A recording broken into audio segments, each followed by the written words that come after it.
Hi, I'm Jackie, creator of the Enchanted Forest, Casey, and this is my daughter, Zoey. And Zoey and I wanted to hop on here because our book, Bloom the Brave Fairy, is going to be released the week of Thanksgiving. So I thought it would be kind of fun to come on here and talk about how we came up with the idea for Bloom. So about a year ago, I had gotten this idea to create a mindfulness studio that was based in a fairy playland. We have a lot of yoga studios in the area, but I hadn't seen anything that seemed to meet kids' needs directly, that would bring mindfulness to life in a very magical way that kids could resonate with. So we got the idea to tell stories of mindfulness through the fairies who live in the Enchanted Forest.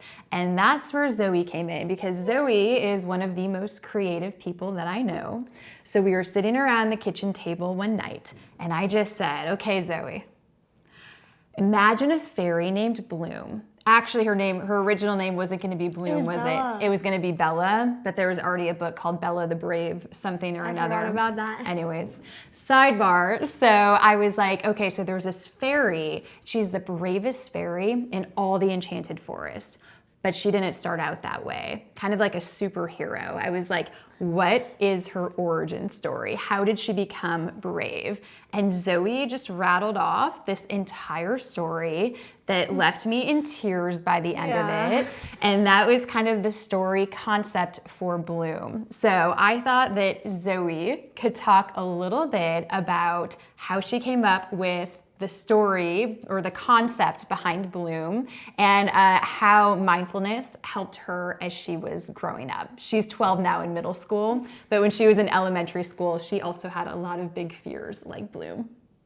So I feel like when my mom told me that, I kind of based off Bloom on me when I was younger, and then I based Winnie the Wise Fairy, the one who meditates and helps Bloom overcome her fears, on my mom.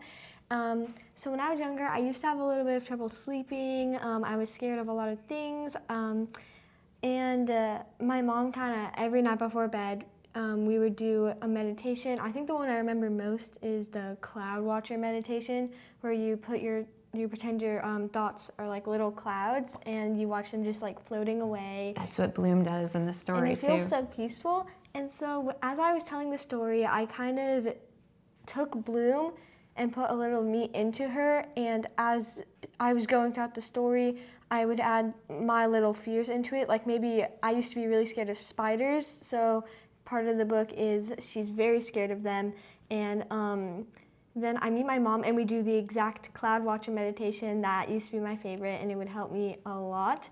And I feel like that was kind of just the base of the story, and that's what I remember. So now that you are 12 years old, almost a teenager, I'm gonna cry. Don't.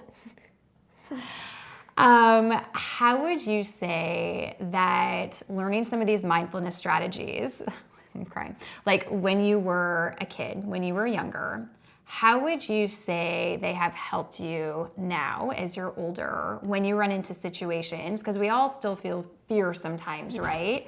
Are there ways that you still apply what you learned when you were younger to now? Definitely, because I am not scared of spiders, or I used to be really scared of roller coasters. I go on a lot now. They're my favorite.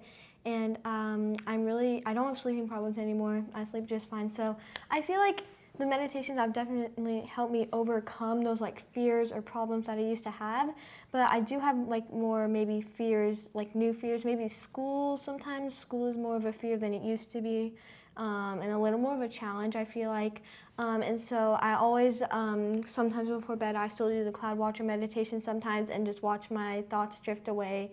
And sometimes I'll meditate with my mom before bed, and it'll help me, and she'll make me think. Because more now at my age, I get more stressed than I feel like I used to. So meditations really help sometimes with the stress and things. So I definitely still apply the meditations and things I had learned when I was younger to what I have now. Thanks, Zoey. You're the best. So we are super excited for the book to come out, and we have 7 other fairies that we have story concept ideas about, because I'm also a really big believer that none of us are any one thing, right? So some days we might have a lot of fears. Other days we might be really excited and have a hard time focusing. So there will be a focus fairy coming out as well. But thank you so much for being here and being part of the journey.